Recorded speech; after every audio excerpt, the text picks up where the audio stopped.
blessed to be stressed. I say I'm too stressed to be blessed. Try and do right, keep doing left. Everybody gone, I'm the last one left. 1 minute you're up, next you're down. They don't wanna see you up, they rather see you down. Streets are circus, all I see is clowns. What's my purpose? I need to know it now. They say you're too blessed to be stressed. I say I'm too stressed to be blessed. Try and do right, keep doing left. Everybody gone, I'm the last one left. 1 minute you're up, next you're down. They don't wanna see you up, they rather see you down. Streets are circus, all I see is clowns. What's my purpose? I need to know the only now. thing realer than the truth is a rumor. Give a nigga an inch, he think he a ruler. Chicken of the sea. What's up, it's Lili Chanel, and we are here with an exclusive interview with the one and only Huck, CEO, Groundhog Ent. Man, Huck, we got a long story to cover, man. What's up? What's up? You know what it is, Groundhog Ent, man, the building, man. You know what I'm saying? That's the truth. Let's go. All right, so Huck, you're originally from VA, right? True indeed. Okay, but what part of VA? Because we out here, man. We out here. We far away from the city. Yeah, for sure. I'm from Nottoway County, man. Nottoway, I love Nottoway. Ain't nothing better than Nottoway. Okay, but you've been around. But we're going to get to that. Yeah, Tell me, sure. what was your upbringing like? Well, where I come from, I had a rough when I was young, like my first day touching this earth hit me hard, I lost my mom when I was born, like truly indeed, you know what I'm saying? And that was something I got to live with every day. So with that being said, growing up like that and having my mom not being there, and with I had a strong foundation though. My people was like embraced me and took me in, you know what I'm saying? I got 3 sisters, they got to see my mom. I didn't. So my family embraced me. We got a strong family foundation. So how far apart are your siblings from you? Because obviously you're the baby. Yeah. Well, Okay. yeah, all us 2 years apart. Okay. So do you feel like at some point, like your family might have blamed you? I blame myself. Hmm. I mean, just to be real, I blame myself because I said, like, why bring me in this world, yo? You know what I'm saying? Why bring me in this world? I couldn't figure that out. So for a long time, I blamed myself because, my mom had, when I said I got 3 sisters, I got 2 older, 1 younger, and I don't want to confuse nobody. So I got 2 by my mama, 2 by my daddy. Okay. So my daddy is a girl, me a girl. You see, my mama is girl, me. Gotcha. You feel what I'm saying? I ain't want to confuse nobody by saying that. So yeah, so she had 2 kids and I came in and that was it. Got you. So who raised you? Well, my grandma and my aunt. My grandma, she was a strong Christian woman. And she kept the family together. I mean, the whole family. To be honest, like, when I was young, I grew up in the church. We had our own church. My grandma had her own church. And every day we went to church every day as a kid, Monday, Tuesday, Wednesday, Thursday, Friday, Saturday, and Sunday. I mean, it was probably one day that we could skip church, but we went to church every day, to different churches, a whole lot. So my grandma kept us together, and she kept the whole family together.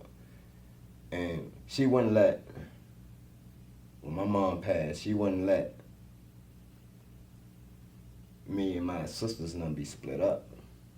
She wouldn't allow it. So my aunt took us in. And you gotta realize I'm a baby. I don't know about this. Right. I never met my mom. So your grandma and your aunt were more like mother figures. I grew up calling my aunt my mama. That's all I knew till this day. That's all I know. Right. You know what I'm saying? And that's even when I was learning to talk or whatever. I was around her so much. I call my aunt my mama. To this day, I still call her my mama. So people get confused, like when they hear me say, "Hey, mom," or thought her mama was dead. Nah, she is, but that's my mama. Don't that's play all around, you know, right? That's still my mama. You feel me? So that happened like that. My grandma kept us together, and I grew up calling my aunt my mama. Okay, so how was your relationship with your dad? Because you said you had 2 other sisters by him. So what was that like? I didn't meet my dad till I was about 16, 17 years old. How did that go? Like, how did that whole situation even come about? Like, I was young. I really don't know, you know, but my dad was a good dude, though. And it won't for what he chose to do. Like, he did not, like, run out on us. You know what I'm saying? Like, with what happened, I don't think he had no control over however the situation fell out. I really don't know. But I still was able to be like, I knew my dad's side of the family when I was young though. But I still never met my dad. I would go to my mama house, my grandma, all the time when I was young. Christmas and holidays, she'd come pick us up. But my dad would never come through there. And I don't know if they didn't want, I don't know, you know, he never came. He never came. I never met him till I was like 16, 17 years old. So did you ever talk to him about that? Did he ever explain to you why that was? Well, he said it was something out of his control. It was like family issues on my mama's side and on his side. However it was, you know, I don't know if he wanted to take us and they didn't want to split us up. So I really don't know. So, but he always told me, he said, when you think I wasn't there for you, I was always there for you. Like all the times that my grandma, his mama, used to pick us up, take us Christmas shopping, take us school shopping and all that. He was like, who you think was giving her that money? He wasn't on no child support. You know what I'm saying? Yeah, so I respect that. Me too. I respect that. That's all right. And then at least you got to know it like when you were old enough to understand everything. And it was just, you know, I can't blame my pops. You know what I'm saying? Like I said, I was young. I don't know what happened with that situation. I don't know how he felt about that situation. It was just something that happened. And I don't know how my mom passed. I heard like a couple different stories, like the doctor gave her too much anesthesia. It came down to a decision of either her or me, and she chose to give me life, and I didn't agree with that, you know, but it is what it is. That was her decision that she made.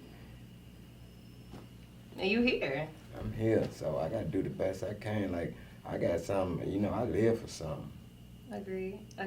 So, I know your real name. I heard your family calling you by your name. I don't know if you want the people to know your name, but I want to know, where did the name Huck come from? Huck, that's my nickname. Huck is my nickname. Benjamin is my real name. But Huck come from, I was a kid, and me, my homeboy, and my cousin. My homeboy, Dirty, and my cousin, Honcho. We was probably like 7 years old, something like that. We was outside playing, and my sister and my oldest sister, Tyrita, and her friends was walking down the street. And me and my cousin and my homeboy, we was outside playing in the creek. And I had my pants legs rolled all the way up, and they walked by and they cracking jokes and whatnot. And one of them said, "Look at Huckleberry." And oh man! From there, that name never went nowhere. I mean, what did they expect? You supposed to get your pants legs dirty? Come on, man. That name never went nowhere. It never went nowhere from that point on, yo. Like, so that's what it is. You roll with it. I roll with it. I couldn't change it. Hey. Because every time they see me, Huckleberry. So. Damn. And everybody else just gravitated to it, and I took it. And I said, "Hey, it is what it is." Yeah, there's nothing you can do about it. Once family stamps you, you know that's it. That's it. So, growing up, you know, we all grew up on hip hop. Tell me, who were some of your favorite hip hop artists or musical influences? Tupac for sure. You know, I think he the best that done it. Honestly, Nas. I gotta get the cats that really like done it. I mean, there's people that came before them that we gotta respect, true indeed. But to me, I stay in like Tupac, Nas, Biggie, and Jay-Z. You know what I'm saying? That's the era I came through, and that's like the supreme era of hip hop. To be honest, I mean, people can debate and they can have their opinion, but when you actually look at it, it's that era of hip hop is probably the strongest era of hip hop that then came out. Definitely. I mean, we still steal samples from those eras. Yeah, like, for we sure. still recite lyrics from them. Like, it's unmatched. You're right. For sure, for sure. So, speaking of hip hop, you were in a group too at one point. Am I right? True indeed. Tell me a little bit about that. The group called VMA. You know, we formed up in I would say 2003, 2004. VMA Do the Records. That's what it was called. What did BMA stand for? It's VMA, VILLEMADE. Oh, Vilmay! Oh, that's Yeah, deep. man. That's dope. Okay. Yeah, and basically, where we at? We in Burkeville, Virginia right now. We took the Ville off of Burkeville, took the Ville and put made, because we was made, you know. Ain't nobody made because we was already made, so we took the Ville made. But that come from, I think my homie Face, my homie Big Weez came up with that name Okay. at the time, and we ran with it. So, word is that you had a homeboy who Snoop Dogg wanted to sign. Is that true? At one point, Why didn't he take the deal? I can't even answer that. That's crazy. That's Yeah. crazy. Do you feel But like it was he- loyalty? Pretty much. But I can tell you what, like, that dude is fire, bro. Like, anybody that heard him and know about him, dude named Doc Strange. Yeah, he that dude. Okay. But a name like Doctor Strange, yeah, he sounded like He was he was that that. Yeah. So, we're in Burkeville, Mm-hmm. but you moved to Richmond at one point. So, tell me what made you take that move? And then once you moved to Richmond, where were you? Well, when I left here, I was probably like 18, 17, 18. And my sister and all of them had moved up there. And I was in the street, so things down here weren't really like going on. And my sister was like, come on up here, so I just went on up there, and I was up there, and I was still in the streets. So at that point, we were staying in the projects. We were staying in a lot of projects. Which ones? I done lived in Walmsley. I done lived in Abston. I done lived Ruffin Road. Oh, you a Southside superstar. Yeah, so Okay. I used to be in all of them. I used to be in Bell Meads. I used to live in the ones I just named. But I used to be in Bell Meads. I used to be in Hillside. You know, I used to be all over Southside, like for real. Like for real. People out there, they see me. I don't go through the projects a lot no more, but I still, every once in a while, because I still know a few people out there. Right. So when I'm up in the city or whatever, and if I'm close by one of them, I swing through and holler at one of my people or something out there. Okay. So I know you know a lot of people, but you also mentioned to me before that you lost a friend due to gun violence in the streets. Yeah, I lost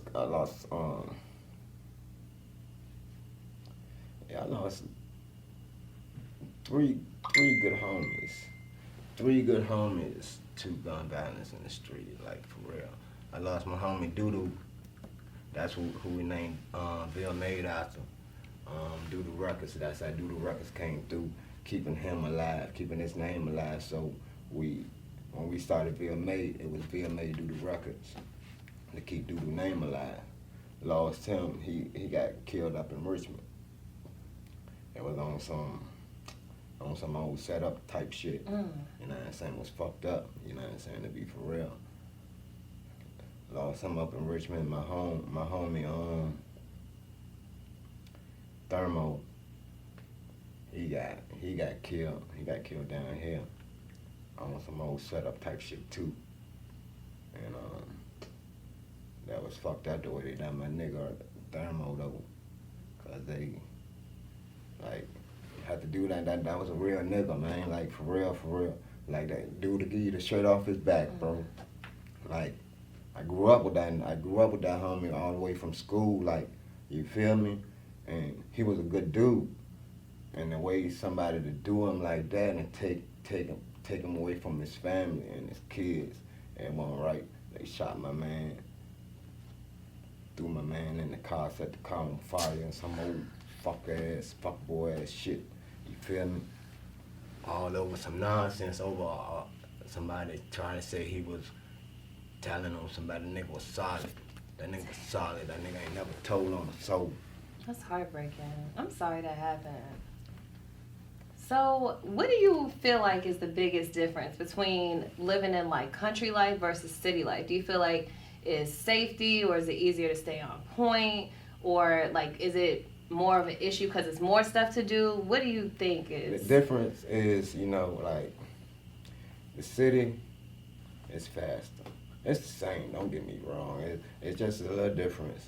The city is faster. It's drugs down here in the country. People make money off of it. You know what I'm saying? Hustling or whatever you want to call it. Like people just think the country is just like trees and palms and stuff. It's really not. Like they really get it in down here. Like I won't even lie to you, but it's just. The city, you might get away with a little more. Down here, you got to be real careful. Like right up the street. We got our own penitentiary. Now the way penitentiary I peeped it, yeah. It's right up the street, So, and they just own you a little more down here. Things that you might can slide with in the city, they ain't gonna let you slide with down here. Okay. They ain't you don't have a lot of killings down here, so anything you do, the police ain't got nothing to do. They gonna they want you, cause I ain't got nothing to do, so I met you. They on it, right? In the city, you got a lot going on, so the little things they not worried about. They want the big things. Exactly. You can go 60 miles an hour on a residential street in Richmond. The police can be sitting right there like, whatever. They don't care. But that's about a little of the difference between that and that. Like you up there. Things happen. Oh, that's a little petty, man. Going about your business. Right. Down here, they on it. Tell you do it if you want. You ain't going nowhere. They pin your handcuffs. You like, man, come on, bro. I see what you're saying. Yeah, it's crazy. Yeah. You told me before that you spent some time away. So did this happen down here or was it in Richmond? The first time I ever got locked up was I got locked up down here, but it was a charge up in Richmond. Yeah, I was back and forth, living from Richmond back and forth down here. Because I was staying with my sister up there, and I had a sister down here, so I was back and forth. And I didn't even know I was in trouble. I didn't do nothing. So I got locked up down here because I was down here. The police down here knew my face. And they ain't got nothing better to do. And they knew I had a warrant. I didn't even know I had a warrant. And Richmond didn't know my face like that. Right. My name went in the system for whatever reason. They had charged me with a bogus crime and had a warrant out on me for a robbery that I had nothing to do with, didn't know nothing about. So I was down here at my sister's house, and the police knew me, and he rode by a couple times. He seen me, and he ended up locking me up. So he locked me up. I went to jail down here, Piedmont. That was like on a Friday, and I had to stay the weekend, no bond. Right. And Richmond came to pick me up, took me to the city jail. So that was my first time ever been locked up for some shit I ain't never do, some shit I ain't know nothing about. Like a true story when they say you can be in the wrong place at the wrong time. Right. You feel me? And that's what it was. Like I ain't had no idea of what was going on. I ain't robbed nobody. And I was facing a lot of time behind that. So how long did you actually end up doing for that? For that, I had like that situation was like crazy. Like, cause the way the thing happened, like I ended up doing close to like 5.5 months, almost 6 months behind that, cause the situation, when they locked me up, I got out on bond. I didn't stand that long, Got out on bond. I was in there, like, when I got to Richmond City, I probably was in Richmond like a day. Soon as they gave me bond, my people was on it. They got me out home, and like a week and a half went by, and I'm at home. Phone ring. I answered the phone, it's my lawyer. And he's like, man, I got bad news. Like they said, it was 2 stores robbed that night. If y'all robbed the first one, y'all robbed the second one. Oh my God. So they looking for you again. They got another warrant out on you. I said, man, come on, man. So he like, well, look, I tell you what. I had to go to court in like two weeks after that. So he said, look, don't turn yourself in. He said, lay low. He said, hey, just come to court though. So I was like, all right. So after I hung the phone up, I know the first thing the police coming to is my house. Right. So, you know, I decided to grab my and jet out the back door. You know, I go to my people's house for a little bit. You know, and I hide out for like I said, for like the 2 weeks, and I show up to court. And I go in the courtroom and see my lawyer, you know, people gathering around, you know, walking in the courtroom and everything. I see my lawyer. My lawyer run to me, whisper in my ear, said, man, get out of here. He said, man, get out of here. They ain't gonna have court today. The judge sick. So I turn around and I walk out the courtroom, and my peoples is on the step talking to each other. So when I come out the courtroom, I'm like, yo, y'all, come on, let's go. You know what I'm saying? But they talking, running their mouth. I'm like, man, come on, let's go. Right. And before next thing you know, somebody grabbed me on my shoulder. I'm like, man, they told me to grab you. Damn. And he take me back in.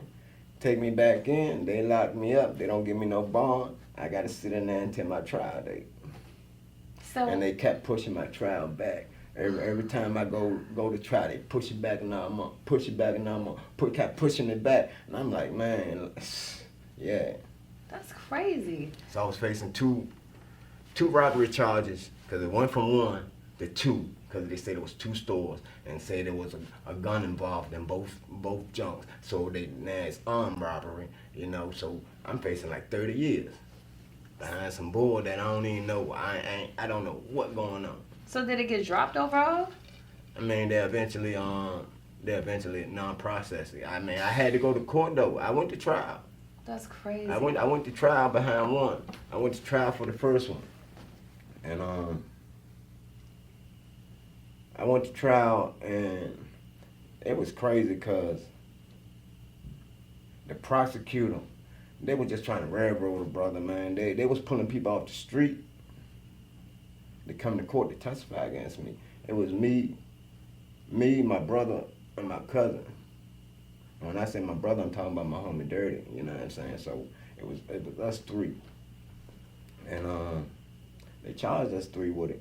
But the video only showed 2 people in the store. It was 3 of us when they charged 3 of us. So they ended up dropping that charge off my cousin and only kept me and my brother charged with it. Past my low end. And it was at that Exxon. Police was already at the store. The light turned red, we stopped at the light. Police is across the street already at the store. Store flooded with police. We don't know what's going on. We just coming out, you know what I'm saying? We just riding. And we ain't had no license. Now one of us in the car had no license. So when the light turned green, shit, we was going to Blue Ridge, for real. Right across the street. So we turned in Blue Ridge and the police coming out. And they come out, we cross the speed bump at the same time. The police, you know what I'm saying, he stopped. We keep going 2 miles per hour. We ain't got no license. He don't never throw no license, never do nothing. So we go to the all the way to the back. My homie sister lived back there. So we was going there. We get all the way to the back, the police still sitting at the speed bump. So we get out the car, we can see between the apartment complexes that he's still sitting right there. Then next thing you know, he make a U-turn, he start coming back. So when he do that, we ain't got no license, so we just going in the house. We going in the house, we roll up a blunt or whatever, you know what I'm saying? We about to smoke whatever, you know what I'm saying? We just think he done circle back. So I don't remember one of my homies, they peeped out the window. And the car we was in surrounded with police. This sounds like a movie. This is crazy. Like it's surrounded with police, so and we ain't got no license, so we ain't taking it. We ain't going out there and say, yeah, we driving the car. Who driving the car? So we like, hey, my homeboy called the person the car it belongs to, and said, man, called it and stole it. So my homeboy sister take me my partner back home, we was staying over there by Ruffin Road. Like 4 something in the morning, my sister called my phone. And she said, yeah, you going to jail, blase, blase. Y'all done robbed that store, this. I'm like, man, what are you talking about? Oh, yeah, you ain't got to tell me. I know y'all done robbed the store, they done lock dirty up already, blase, blase. And I'm like, man, ain't nobody robbed nothing, you know what I'm saying? But I couldn't tell her that, because to her, she thinking, nah, I ain't on that type time. But she that what she called and she told me. And I'm like, nah. So I woke up and I was working at the time, you know what I'm saying? Even though I was in the streets, I still had a job. I was working for Philip Morris. I ain't had no reason to rob no store. Not working at Philip Morris. I ain't had no reason to rob no store. I'm working at Philip Morris at the time. So I get up that morning, I go to work and everything. So when she said that, I called the police station and asked them, man, y'all looking for me? You got a warrant? And they like, give them my name. No, we not. But they locked my man Dirty up. Dirty was already, he had charges. He was really on the run. You know what I'm saying? At that time. A week later, they come and lock my cousin up that was in the car. And like I said, I done called the police. Is y'all looking for me? They said, no. So I'm still going to work every day. Lock Dirty up. Lock my cousin up like 2 weeks later. Like 3 months go by. And I'm back and forth from Richmond down to the country to my other sister's house. And when I go to my other sister's house, they end up locking me up there. And like I said, I stay in there until the trial. But the prosecutor had people coming from off the street. They must have paid them. People I never seen before. Mm-hmm. Got in the courtroom and was pointing and saying, yeah, that was him. That was them. Him and him. So yeah, I know that, man. I don't know you, bro. So they overall ended up non-processing it because it was bogus. It was bogus. You know, the dude that they had, they brought a dude in there. He was already locked up. He came in there with orange jumpsuits on. And he was pointing at me, saying, yeah, saying this. Me and my bruh was the people in the store. I'm like, bro, nah. So you already know what that's about. So Huck, let's fast forward a little bit to Groundhog Ent now, because we know you promote parties, events, you bring artists in town. How did Groundhog Ent come about? I always wanted to do this for a while, you know. Even when I was locked up and I was in prison, I was thinking about it. And when I got out, I was working. I always wanted to do it, I just ain't had the money to do it. But so when I stacked my money up, and I was like, yeah, it's time to do this. You know, I took Groundhog, that was my daddy nickname. I was about to ask you where that came from. Yeah, that was my daddy nickname, so I just took his name and just put it on in business. And when I was ready to say, okay, it's time to do this, so what I'm going to call it, and I had a couple names, I was like, nah. Then I said, yeah, I'm going to go ahead and represent Pop. Because, see, my Pop died when I was locked up. You know, he died when I was locked up. I had 2 weeks before I came home. And my Pop was a truck driver. He was coming from North Carolina. And I don't know, some flat tire. We don't know if he fell asleep or whatever. It was late night. Early in the morning when it happened. And like I said, I had 2 weeks before I came home and he died. And you know, I was locked up. I supposed to went to the funeral. And then there's this justice system be like it is. They railroaded me. They didn't want me to go to the funeral. They told me I could, but at the end of the day, they played with my feelings. You know, they done what they could do for me not to go.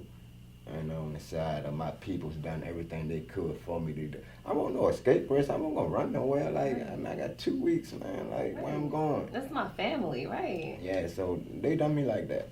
And I had to take that. So when I thought about it, I was like, I'm naming Groundhog. Groundhog, keep my dad alive, you know? So it was just, what was I gonna call it? I thought about Groundhog Music, Groundhog Records, Groundhog Productions, Groundhog Promotion. None of it sounded right. When I say Groundhog Entertainment, it just sounded so beautiful. Yeah. You feel me? It just sounded so beautiful. So I said, that's what it is. And it covers everything, too. Groundhog cover, because I didn't want to be boxed in. And that's what I put the entertainment on. Because entertainment, I'm entertaining you in all different forms. I ain't just going to set myself in one spot. I want to be here, here, here, here, here. Anything dealing with entertainment. So it's no limit to where it can go to. Right. So, speaking of no limit, I see you on social media. You got a lot of connections. Like, I see you and the game follow each other. You taking pictures with Silk the Shocker. Who else was it? Young Dro was on there. Juvenile. Yeah, Juvie. Mike Jones. Freeway. There's a lot. Yeah. Webby. There's a lot. Jada Kiss reposted you. Jada Kiss, he came through, showed some love, for sure, for sure. You know, I mean, I just try to do good business with the guys when they give me a chance. I take advantage of the opportunity. It's a blessing for one of them from where I come from, Nottoway County, for one of them to work with me. So I take advantage of the opportunity, and it's a blessing. And I just try to do good business when I do it. And once we click up or whatever, they know me as to be a real person. You know what I'm saying? Like, it ain't no bad business over here. So from the time that we meet to the time that we depart, we locked. Right. There's a lock, you know what I'm saying? They know, hey, that's Groundhog, or that's a real dude. Right. So you worked with a lot of artists. Who was the most difficult artist that you worked with? Man, I mean, all of them was pretty cool, but the roughest show the toughest show that I had to deal with, that had me like, man, it won't. I don't put it on him though. Well, what's that T-Rail show that we Really? Yeah. Oh yeah, you were telling me about a lot of background difficulties, like, but that's not his fault. It wasn't his fault though. It was just somebody in the way, you know. Right. Like, you know what I'm saying, wanted to do something that I don't know what they was trying to do. I don't know if they were trying to sabotage the show or what, you know, but that was probably everything else every other show went smooth besides like that one. That was like, hey man, why you ain't got this dude say he ain't coming, saying he ain't doing nothing? I'm like, man, where you getting this from? Right, and you had issues with the original venue. Oh man. And I had that was a situation. Like, that joint got pushed back like 3 times. Yeah. It all started when Blue kicked them off the tour. Right. Yeah, then I got penalized for him, like, hey, the club. Yeah. Then he lose and this and this. I had to I'm like, man, God dang. Then the original venue lied about that liquor license. That's a crazy situation. Yeah, it was a whole lot with that, man. Yeah. But it still turned out to be a good show. It was great. And the blogs were posting about it. It was a vibe. And you had that twerk contest, crazy. Yeah, it still turned out to be that was history. Yeah, for sure. That was history. That was T-Rail's first time coming to Virginia and performing. Really? That was his first time coming to Virginia and performing. Well, it sounded like he had fun. It looked like he had fun. I was there. I saw it. We all had a good time. That's what he said. He posted it. He said, man, Richmond one of the dopest cities I've ever been in. Yeah, Halloween was fun. We went up. That was it, for sure. But speaking of history, who was the first artist that you ever booked? Young Dro. Yeah? Young Dro, yeah. Okay, tell me about that. How did that go? And what made you book Young Dro? To be honest, he wasn't the first person I was thinking of. Like, that happened, everything happened is through God, to be honest with you. The first person I was actually thinking of booking, I wanted to do it at home. I wanted to do a VA thing, you know? So I reached out to the homegirl, the Lady of Rage from Farmville. Okay. And she was going to be the first person I ever booked to work with. And something happened, I think, she had a health issue or something, so it got canceled. So I had to find somebody else. I got you. Yeah. But you wanted to keep it in VA originally. That was my first zone. That's just me, real. I show VA love. I tried to anyway. You know what I'm saying? So I wanted to keep it VA. You know what I'm saying? My first show was gonna be a VA thing. Right. And that's why I was gonna call it a VA thing. You know what I'm saying? Like Snoop said, G thing. It's gonna be a VA thing. Right. You know, she rocked with Snoop. She signed with Snoop. You know what I'm saying? You know, She rocked with us VMA. That's how my man got on with Snoop. Okay. You know, so she represent VMA hard, you know. So that's what I was gonna do. But that didn't work. So I had to think of somebody else. And somebody said Young Dro. And I like, yeah, what? And Dro, I'm like, yeah. And he said he'll do it. I said, man, come on, let's do it then. And that was that. Okay, so that was a smooth one. Yeah. That was a smooth artist, good situation, everything was good? Everything was good. Okay. And all love, straight up. And on the verse of that, I booked him, turned around. He done something in Atlanta.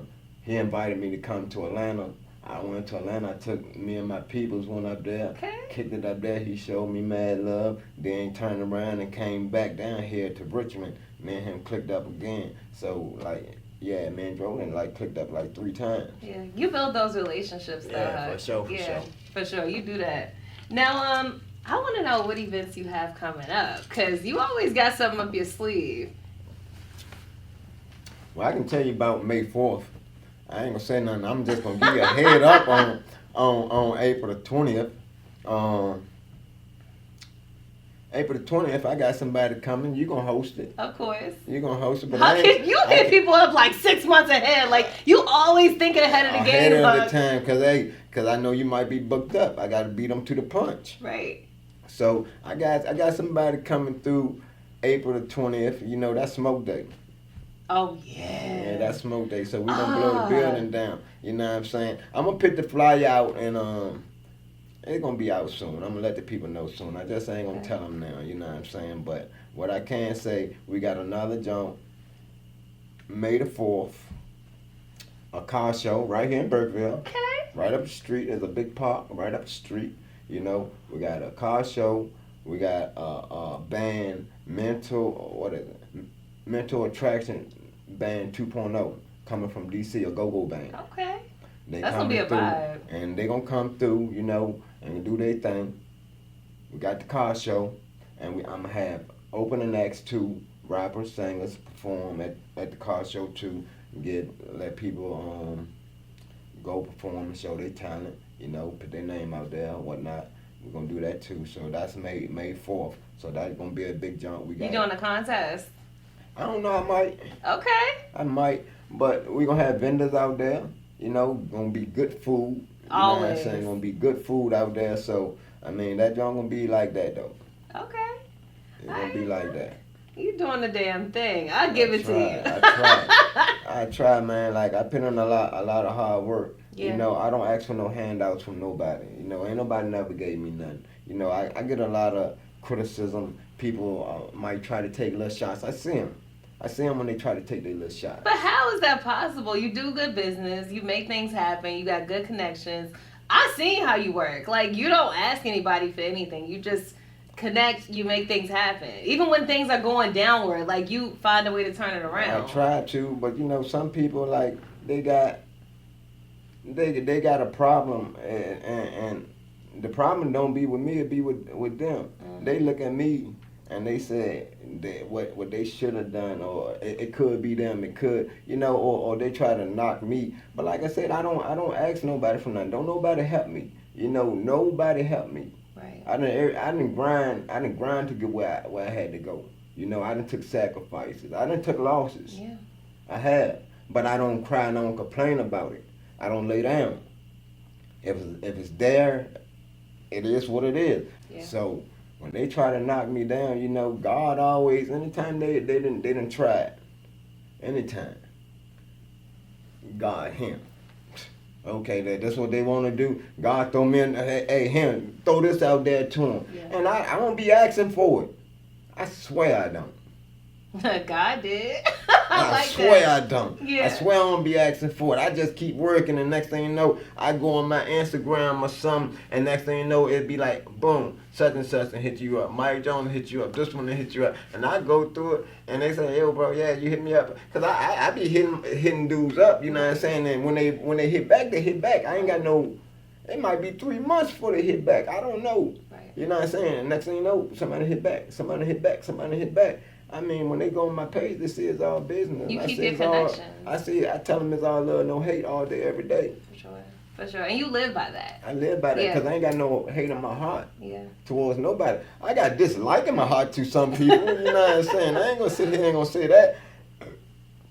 I ain't got no hate for nobody, but I got dislike for some people because I dislike some of the things they do. I dislike some of their actions. I dislike some of the way they treat people. You know what I'm saying? Right. And if you're not real, I ain't for it. Exactly. You know what I'm saying? I'm really not for it. If you ain't real, you got to come real, man, because I done been through a lot. I done been through a whole lot, and I done walked this by myself. Like, I done walked this by myself, and I got people that I love, and I got people that love me. And if you love me, I love you. Right. You know what I'm real saying? love feels You like. can ride with me, I'm gonna ride with you. Right. But we ain't out here trying to go out here and take or hurt nobody. You know what I'm saying? It's all love. You know what I'm saying? You hate me for no reason. That's it. You have no reason to hate me. Ask yourself what I done to you. You mad at what? What you really mad at? Because I ain't done nothing to you. And I don't need you. I can go my own way. Can you go yours? Mm-hmm. Because you ain't stopping nothing over here. You ain't putting nothing on this table for me to sit back and worry about it. You know what I'm saying? So I just try to be real. And anybody who know me know what type of person I am. You know what I'm saying? My character speak for myself. You know what I'm saying? My character is great. It's wonderful. But look at where your foundation comes from, too. You got a grandmother that took you to church 7 days a week. It's no way you can have bad character from that. It just ain't in me. Right. So when somebody try to knock my character, bro, you can't knock my character too. Nobody that knows me, anybody that actually knows me can already tell you lying. Right. You lying. That's not him. He ain't do. They already know it. I don't care what nobody say. They already know who I am. Right. They know what I'm capable of. They know what I would do or know what I won't do. I ain't stealing from nobody. I ain't never stole nothing besides one time. Besides one time, and I was a teenager, you know, and hey, That don't what really it count. was. That don't count. So I ain't never took nothing from nobody's house. I stole from a store one time, and I got caught. I ain't never stole nothing else. I respect it. That's real. Well, Huck, if the people want to link up with you, if they want to take a class on how to be real, how to do good business, anything, let us know how we can get in contact with you, collaborations, etc. Well, you can't take a class on being real. I mean, that gotta be in the heart, yo. You know, you gotta be in the heart to be real. And you gotta just be loyal. Loyalty is the most thing you can ask for. That's fine. You know, respect is good. It's good, but loyalty is something that you got to give and you got to earn. I don't go out here, like I said, I respect everybody, but I'm loyal to the ones that I'm with. Right. You know, I'm always going to continue to be loyal to the ones that I'm with. I ain't going to backstab my dude, my homie, my friend, my family. I ain't going to do that. I ain't going to backstab a dude in the street, even if I don't like it. Right. I'd rather just walk away. You know, loyalty lasts you a long time. Respect, you know what I'm saying? I give respect because I give it. I ain't trying to take nothing. I ain't trying to make nobody fear me or none of that. You know, it's just when you live a certain life, you know the good from the bad. You know what leads up to things. You know, I done seen this. I can tell you which way this gonna go. If you go this route, I can tell you what's gonna happen. I done been down that road. I can tell you if you go this way, I done been down that road. So I know what's down there. And I got 3 nephews, and I try to keep them on track. So let me rephrase what I said last. Not a class to teach people how to be real. Let me say mentorship, because that's what people need. So if people want to get in contact with you for mentorship purposes, doing business with you, collaborations, artists, whatever, how can we do that? You gotta hit me up on Instagram at _Groundhog Ent. You know, that's the best way. Or you can catch me on Facebook at Ben Parrish. Everything I do gonna have that logo on it. You know, gonna have that Groundhog logo. So when you see that Groundhog logo, you see it on Instagram, you see it on Facebook, you see it on YouTube. You see it on TikTok. Them the only 4 I got. I don't do nothing else. I just got TikTok not too long ago. Like, I really want no social media type of guy. Yeah, but in this age, you gotta be. Yeah, I gotta be. Like, my people put me on to it. Like, when I first done my first show, I didn't have social media. When I done them couple shows, drove my second show, I didn't have social media at all. I ain't had no Facebook, I ain't had no Instagram, I ain't had nothing. My people was like, man, you got to, because they was posting all my stuff. They was posting it all on their pages. They was like, man, no, you got to get Facebook, you got to get this. You know, I'm like, man, I don't do all that. Like, and a while ago, you know what I'm saying, like, Facebook had got me in trouble, so I was like, nah, I don't do Facebook. Yeah. Like, for real. But I had to do it when I started doing the business like this, so just to promote or whatnot. Before we go, I know we talked about the haters a lot. Is there anything that you want to say to them? All love, no hate. I respect All that. love, no hate. You can't beat that, man. You know what I'm saying? You can't beat that. Yeah, you cannot beat that. We are all love, no hate, man. We don't wait for it to happen. We make it happen at the end of the day. All right, April 20th, May 4th. April 20th, We May making some 4th. things happen, and For that's how we sure. gonna keep it moving. And we're going to keep it moving. We're going to keep grinding, keep shining. You know what I'm saying? We ain't laying back. Everything is for a reason, man. I can tell you that. You know what I'm saying? Love God, God going to love you. You know what I'm saying? I love myself. You know what I'm saying? I ain't going to hate on nobody. Like, at the end of the day, you know, we all got to take blessings for what they really is. And take advantage of every opportunity to come your way, man. You know what I'm saying? You got to. Because some opportunities you don't take, you'll never get them again. That's true. You know, you'll never get this opportunity again. This opportunity might only come once in a lifetime. So if it comes to a point and you see an opportunity, take it. That's what I do, you know what I'm saying? I try to squeeze every piece of juice out of the orange. You know what I'm saying? I want everything. I respect it. Straight up. Well, Huck, thank you for choosing me to do this interview with you, to let the people know more about you. I mean, even for myself, thank you so much for this. Hey, it's a blessing, man. I appreciate you, for real. I really do. I wanted to choose. I won't just gonna let anybody do this interview because, like I said, I get a little personal with this one. I just ain't want anybody to do it. And like I said, I just barely scratched the surface on this interview. Like, for real, like, I barely scratched the surface. There's a whole lot that we can talk about, and we might have to get together and do a part 2. You feel me? So, it is what it is. Hey, 804-434 Groundhog Ent. This is the big homie Huck. Thank you so much. Love, no hate.